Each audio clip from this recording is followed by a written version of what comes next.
C'est un plaisir pour nous de vous retrouver en ce début de semaine. Mesdames, Messieurs, bonjour et bienvenue dans ce journal parlé dont voici les grandes lignes. C'est officiel, l'école béninoise a ouvert ses portes ce lundi 15 septembre pour le compte de l'année scolaire 2025-2026 sur toute l'étendue du territoire national. À cet effet, une équipe de nos reporters a parcouru des écoles primaires tout comme écoles secondaires pour le constat. Restez des nôtres pour en savoir davantage. Campagne de salubrité à présent, l'association des jeunes pour le développement de la commune de Malanville, Tonokate, a rendu propre les locaux de l'ancien UCOM. Les autres détails sont à suivre d'ici peu.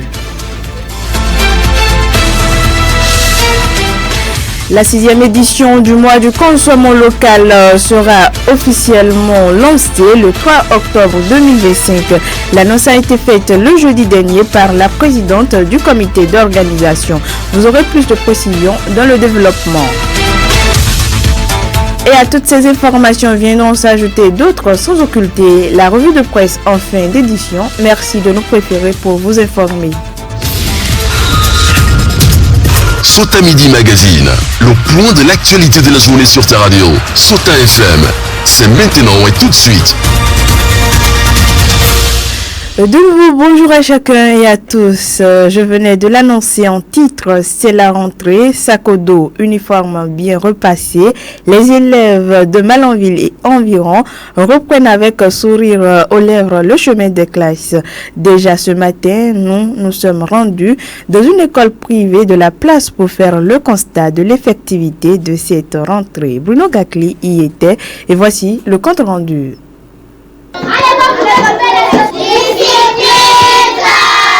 Nous sommes au premier jour de la rentrée, un jour pas comme les autres. Après plusieurs semaines de repos, place désormais au travail. Nous voilà dans la cour d'une école privée de Malanville. Le calme règne. Les écoliers ont déjà rejoint leurs classes respectives. Dans une salle de CME, joliment décorée, le tableau affiche la date du jour ainsi que quelques notions de base. Les visages rayonnants des apprenants traduisent l'enthousiasme et nourrissent l'espoir d'une année fructueuse. Je m'appelle Salifou Anissa. Tu es prête? Oui, je suis prête. Je m'appelle Ishiako Ramdan. Je suis au CME. Ça a commencé, non?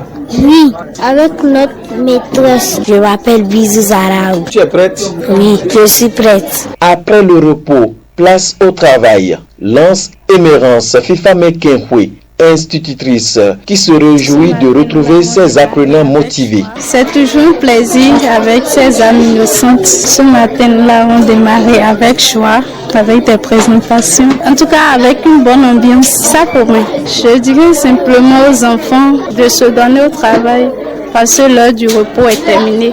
Nous avons eu 3 bons mois pour le repos. Donc, les amusements sont terminés, la distraction est terminée.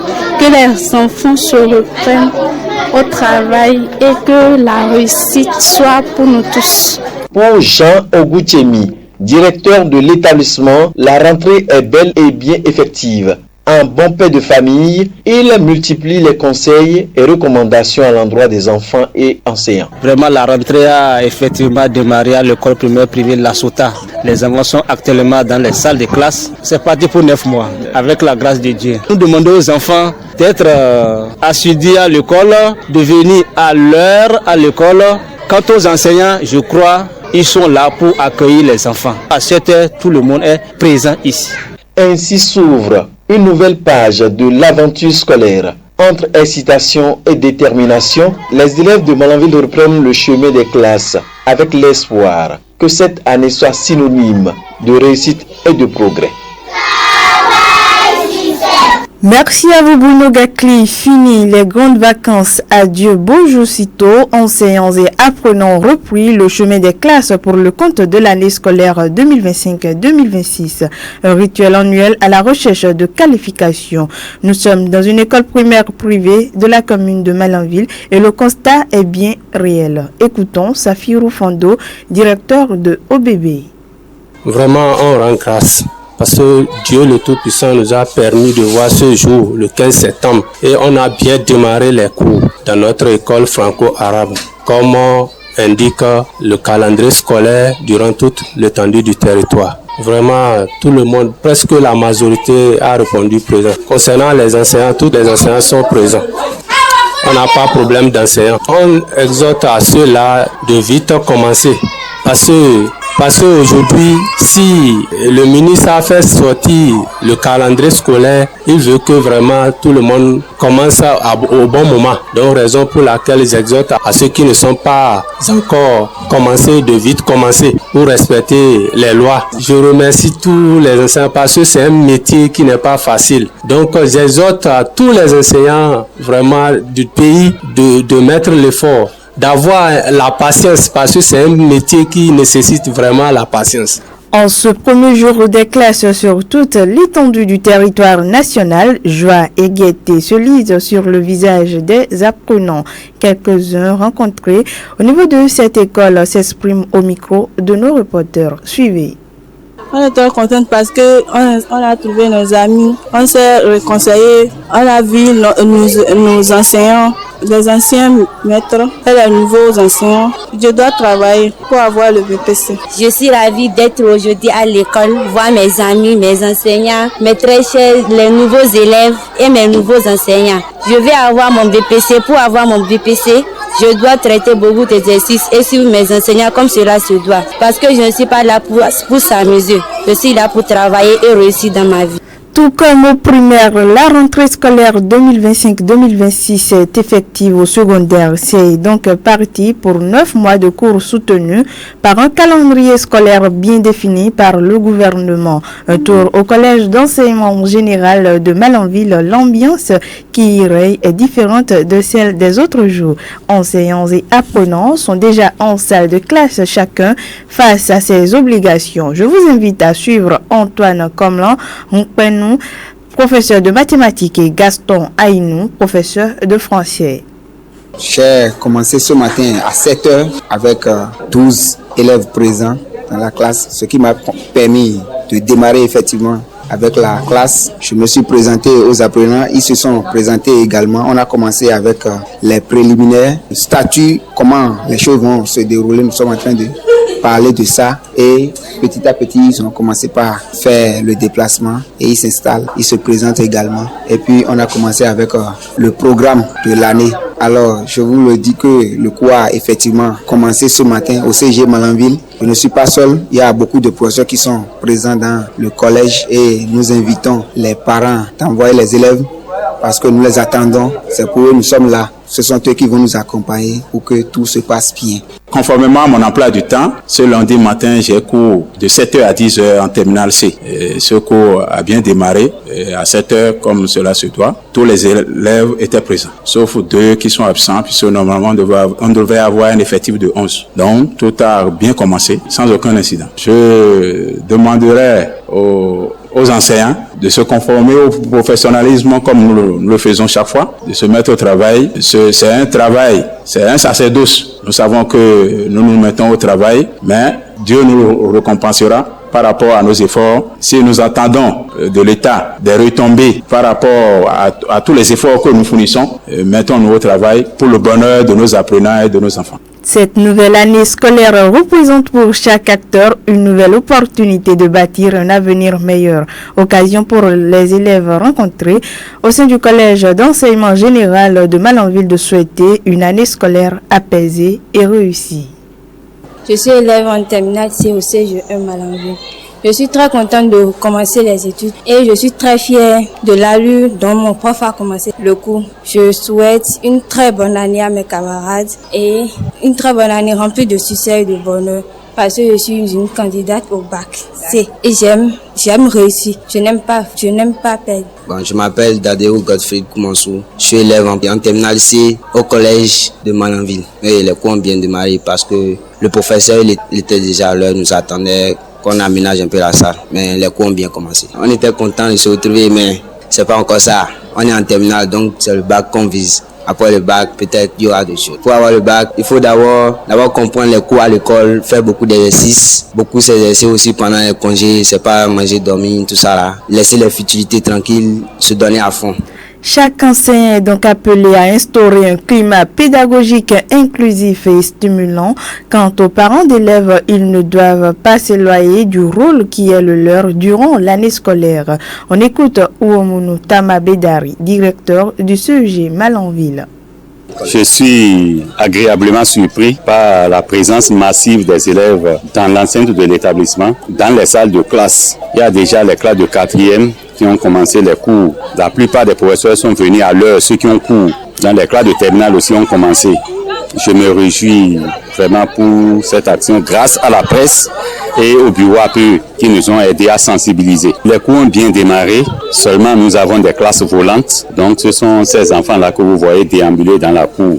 Je vais d'abord dire aux parents de respecter la pré-rentrée en venant inscrire les enfants. Ce matin, nous avons renvoyé tous les enfants qui ne sont pas en kaki. Il y a des parents qui se sont plaints, mais on leur a dit que c'est ça. Ils devaient passer depuis le 8, le lundi 8, c'était la pré-rentrée pour faire les formalités, pour remplir les formalités, ce qui n'a pas été fait pour certains d'entre eux. Quant aux élèves qui sont encore à la maison, nous aimerions leur dire que les cours ont démarré. La rentrée est effective au CEG Malanville. Il faut qu'ils viennent. S'ils ont des difficultés, ils peuvent s'approcher pour nous les soumettre afin qu'on puisse analyser pour voir ce qu'on peut faire. Parce qu'il y en a peut-être où c'est d'abord le kaki qui n'est pas prêt, ou peut-être c'est une petite difficulté financière. Mais il ne faudrait pas qu'ils restent à la maison. Il faut qu'ils viennent. L'année a commencé et si nous voulons qu'elle finisse bien, il faut qu'elle commence bien.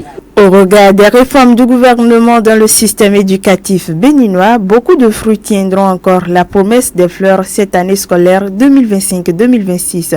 Ainsi, tous les vœux de courage et de succès sont adressés aux acteurs du système éducatif. Bonne rentrée scolaire à toutes et à tous. D'une information à une autre, dans le cadre de la célébration de la Journée internationale de l'identité, le certificat d'identification personnelle, CIP et l'acte de naissance sécurisé seront délivrés gratuitement en ligne par l'Agence nationale d'identification des personnes ANIP et sur l'application ANIP BJ. La décision a été prise jeudi dernier et publiée à travers un communiqué de l'ANIP signé par son directeur général Aristide Adjinakou Yavi. Cette opération exceptionnelle dédiée à la mise à jour et à l'enrôlement des citoyens va se dérouler du 13 au 16 septembre 2025. Durant ces 4 jours, les usagers pourront effectuer leur AVIP, mettre à jour leur numéro de téléphone, photo et signature, puis obtenir leur certificat du numéro personnel d'identification ainsi que leur carte CEMOA et leur CIP. Cette opération nationale vise à rapprocher les services de l'ANIP des citoyens tout en facilitant l'accès aux pièces administratives essentielles. Mesdames et messieurs, à présent, nous prenons un coup de pause. Sota Info Midi, le point de l'actualité sur ta radio. Ainsi s'installe la deuxième partie de ce journal parlé après quelques années de réfection de la gare routière de la commune de Malanville située à l'entrée de la commune. Plusieurs conducteurs de taxi auto continuent de sillonner un peu partout dans la ville à la recherche de clients et pour cause. Cet espace public censé être livré aux usagers depuis un temps est toujours en chantier. Ce comportement incontrôlable des taximans provoque de véritables désordres et suscite plutôt des inquiétudes des responsables en charge de la gestion de l'autogare de Malanville. Rapproché de la rédaction de Sota FM, le secrétaire général d'une structure chargée de réglementation des usagers à la gare routière de Malanville lance son cri de cœur. Écoutons Ibrahim Meikoto. À partir du moment qu'ils ont commencé l'aménagement de la gare routière de Malanville, donc nous sommes sortis de la gare routière, nous sommes revenus à la devanture de la gare routière. Avec le problème de compagnie des bus nigériens là, on ne gagne plus de passagers. Chaque chauffeur va chercher ses passagers. Si tu as la chance d'avoir, ou bien il a un ami émigrant qui lui a trouvé des passagers, il va négocier avec les émigrants, il trouve les passagers, il fait son changement, il part. Bus là, après avoir fait les formalités dans l'ancêtre de la PCJ, ils viennent stationner à la devanture là. Et vous voyez la pluie qui est attend là-bas, non? Ce sont très souvent les passagers qui vont les attendre là-bas. Pourquoi? Les bus qui viennent du Niger, il y a plusieurs compagnies. Donc chaque compagnie a son représentant ici à Malanville. Ils ont leur gare routière. Quand les bus là viennent au niveau de Gaïa, ils font le transit des passagers par les pirogues. Arrivés bord du fleuve, les responsables de compagnie, ce sont eux qui cherchent les tricycles. Ils prennent les passagers. Déjà, ils ont rassemblé tous les reçus des voyageurs de leur compagnie. On cherche des tricycles pour les embarquer et les tricycles vont les conduire sur leur gare routière. Qu'ils font le transit des passagers.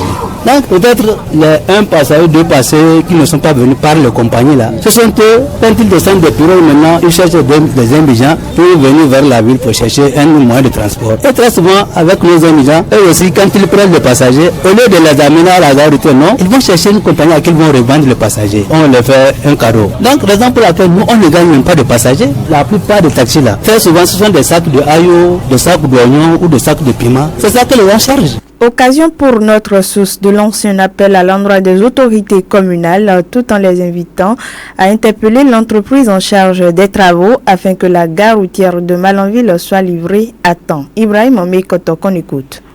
C'est un secteur qui a besoin de réforme. Il faut que la mairie et les responsables syndicaux de la gare routière, ils vont en commun accord se donner la main pour travailler, puisque c'est un grand travail qui nous attend sur le terrain. Que nous nous entendons, que nous nous unissons pour arriver à maîtriser le terrain là. Qu'on va rester sur sa place, les clients vont venir sur les gares routières au lieu de courir derrière les passagers un peu partout. Tout ça là, on devrait mettre fin à ça. Quand on dit le transport inter-état là, c'est d'un point A à un point B. Si la compagnie a quitté Niamey, il a chargé de là-bas, il va charger jusqu'à arriver à Malanville. Arrivé à Malanville, il n'a plus droit à prendre des passagers jusqu'à destination Cotonou. Dans les tests, c'est comme ça. Mais ici, ce n'était pas le cas. Ils viennent ici, c'est ici qu'ils viennent faire le complément de chargement. Dans ce cas, les véhicules de transport qui sont à Malanville, qu'est-ce qu'ils vont prendre? Au niveau de la mairie, ils n'ont qu'à appuyer vers la société. Ils n'ont qu'à vraiment mettre la pression pour finir les travaux là vite pour que nous retrouvions notre gare routière. On a trop duré au dehors. Autre information, l'association des jeunes pour le développement de la commune de Malanville Tonokate a organisé ce dimanche 14 septembre 2025 leur première campagne de salubrité à l'USPP. L'initiative qui a mobilisé plusieurs dizaines de volontaires s'inscrit dans une dynamique de sensibilisation et d'action collective pour un cadre de vie plus sain, muni de balais, roues et brouettes. Les jeunes ont procédé au nettoyage de leur cadre de vie. Objectif, contribuer à l'assainissement du milieu et rappeler à la population l'importance de l'hygiène et de la propreté pour la santé communautaire. Suivez pour plus de précisions Daouda Namata Toru, président de l'association Tonokate à Malanville. Ce qui a été annoncé il y a de cela une semaine, c'était pour la campagne de salubrité. C'est notre première sortie de campagne de salubrité pour l'association. Déjà à 7 heures, les gens sont là, filles comme garçons, et ils ont montré effectivement qu'ils sont pour et qu'ils sont prêts à accompagner l'association. Bon, mes impressions est que d'abord, moi je suis heureux, d'abord de vous avoir à nos côtés, surtout la radio. Il y a plusieurs autorités qui sont là, il y a aussi l'effectif qui m'a motivé. Je crois que dans le temps à venir, on va faire encore mieux. L'objectif principal, c'est la cohésion sociale. Réunir les fils et filles de Malanville et opter pour le développement. Le développement dont nous parlons à tout moment, à chaque fois, effectivement, c'est menace à prix. Nous sommes en train, à l'instant, de voir comment est-ce que nous allons contribuer au développement de notre très chère commune de Malanville en associant les structures de base, en associant les maires, la commune de Malanville et en associant encore acquis de droit. Ce que j'ai à dire à mes très chers frères jeunes de la commune de Malanville, c'est de ne pas abandonner, d'avoir confiance que nous là, on peut le faire. Si nous voyons la jeunesse derrière nous, ce qui concerne le développement de Malanville, moi je crois que personne ne regrettera pas. Donc ce que nous allons demander, c'est de nous accompagner. Et à nous accompagner, c'est quoi? Quand on parle de campagne de salubrité ou nos réunions, que les gens participent. Ensemble, nous allons échanger et voir en effet comment est-ce que nous allons réellement contribuer au développement. Quelques participants ont salué l'initiative et ont souhaité sa pérennisation pour le développement de la commune de Malanville. Suivez-les. Nous sommes venus dans cette maison pour rendre la maison propre. Parce que c'est une association qui a été formée et qui a vu le jour. Et là où on fait la réunion, on a vu qu'il y a un peu d'herbe, il y a des herbes qui ont entouré l'endroit. Donc on s'est dit on doit donner un rendez-vous pour mettre ça au propre. Ce qui nous a poussé aujourd'hui à être ici, nous les jeunes, pour mettre cette maison au propre. N'importe où besoin sera, au moment, le président nous dira, on va sortir, on fera une sortie pour aller rendre l'endroit là propre. Nous sommes là pour ça. Nous sommes tellement contents parce que personne ne va se lever, venir nous faire ça. C'est nous-mêmes qui allons faire ça. Et nous sommes contents de le faire, et rendre la ville de Malanville propre. Ce qui nous a poussé à cette campagne de salubrité est que nous sommes venus, on veut faire une réunion dans la place et on a vu que la place, il y a des herbes dedans. C'est pour cela qu'on s'est dit, il faut qu'on doit nettoyer la place parce que la propriété est bonne pour la vie. Il faut que nous-mêmes là, avant que tu vas informer quelqu'un, avoir au moins quelque chose qui serait propre là, c'est à toi-même d'être le premier à faire pour qu'il puisse avoir une leçon. Je suis très content de ça parce que maintenant on a la propriété. Oui, tout d'abord, le développement passe par la propriété surtout, c'est vrai.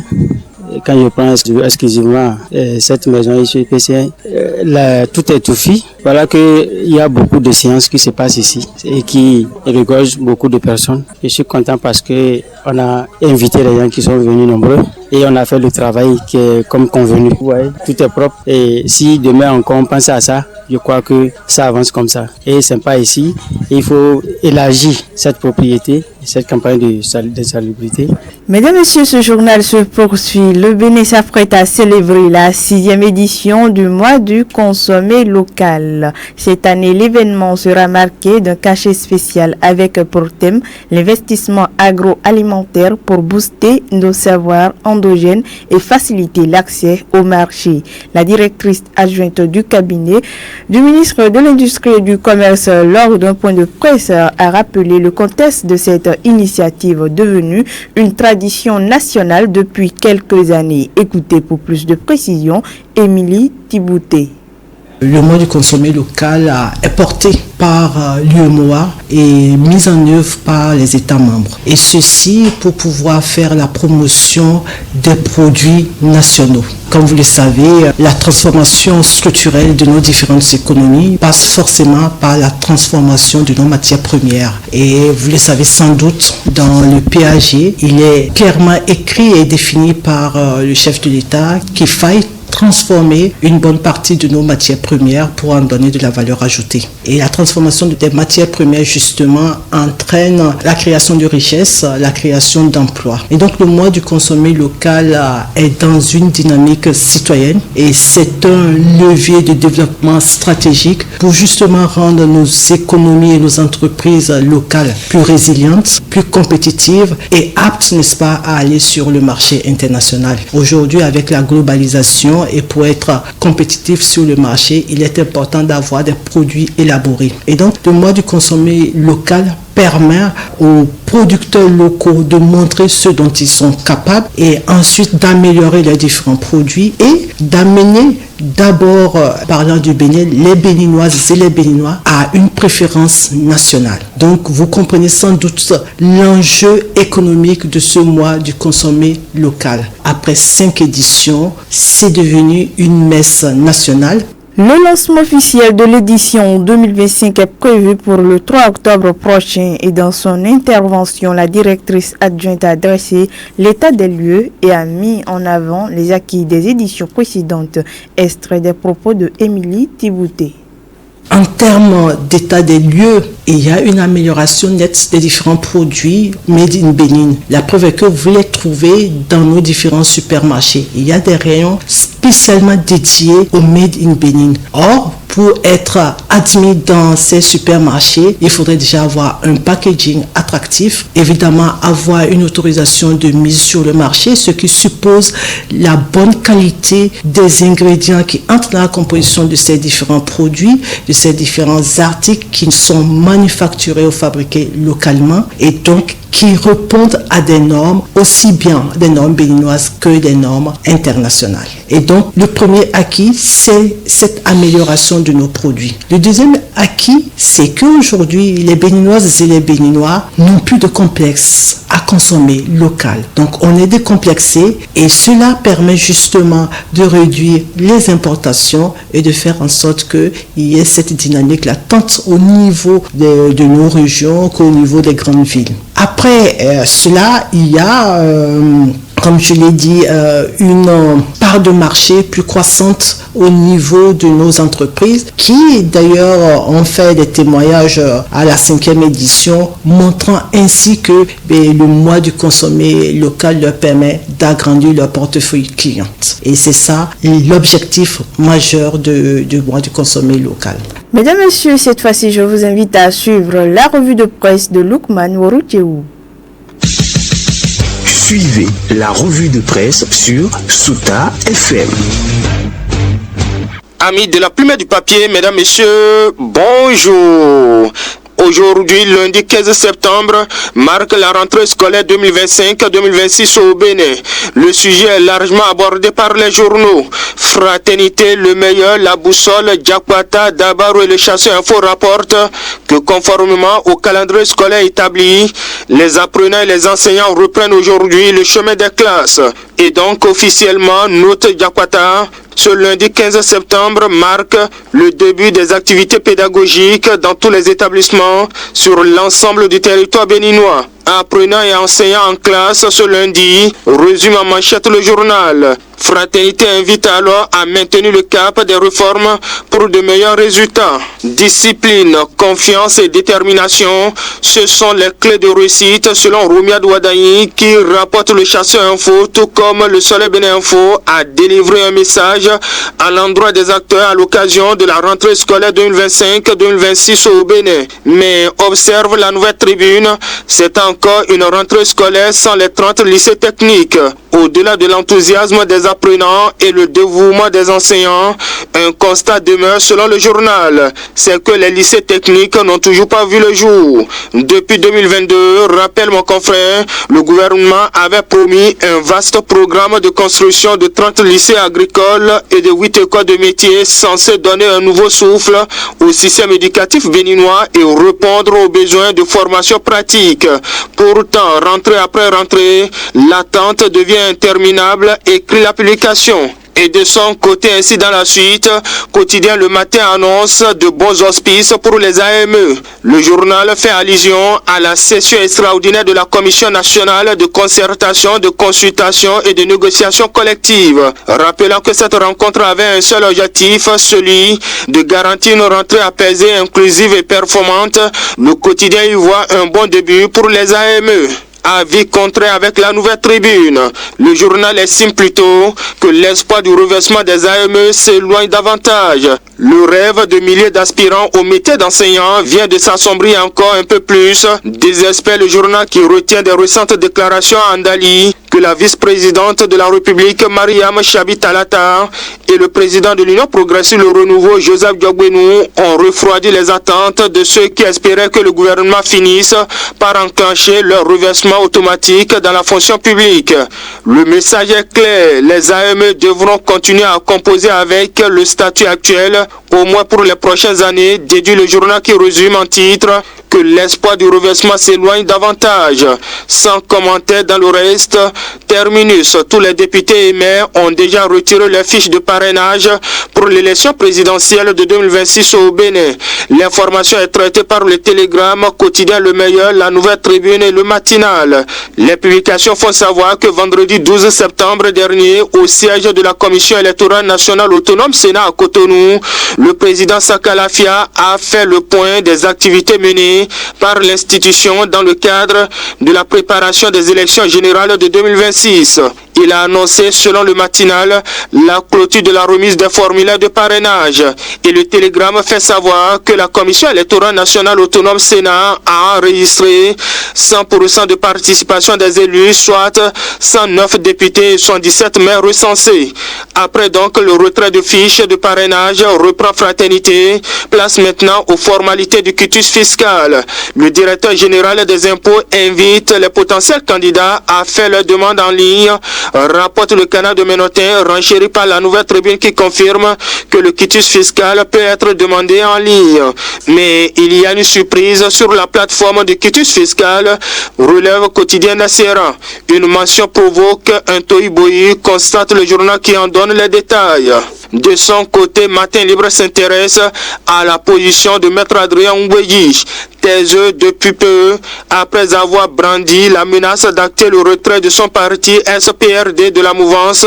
Le leader de Tchoko Tchoko devra, aux yeux de mon confrère, repréciser sa posture. A-t-il déjà fait volte-face au sujet de son supposé divorce avec la mouvance? S'interroge le journal. En tout cas, suppute mon confrère, l'analyse de récents faits laisse croire au revirement de l'homme de Porto-Novo. La boussole n'en dira pas le contraire lorsque le journal affirme qu'avec le choix de leur ami commun Wadaï pour 2026, Talon piège Ngweye le contraire au soutien. Sans commentaire ainsi pour finir, le Télégramme informe que pour cybercriminalité, un faux roi de Dahomey et un détenteur de plusieurs cimes étrangères sont jugés à la criette. Les détails à lire dans les colonnes du journal.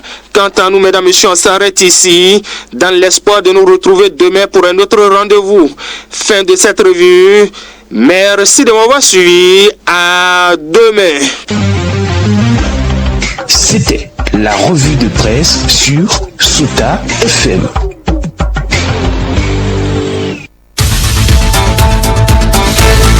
Mesdames et messieurs, voilà qui vient mettre un terme à cette randonnée informative. Merci pour votre attention à la présentation. Je suis Dorcas Orisha. J'ai bénéficié de l'appui technique de Aboubakar Doko. Aminou Dosso a assuré l'édition. Très belle suite de journée à chacun et à tous. On se retrouve très prochainement. C'était Sota Midi Magazine, le rendez-vous informatif de la mi-journée.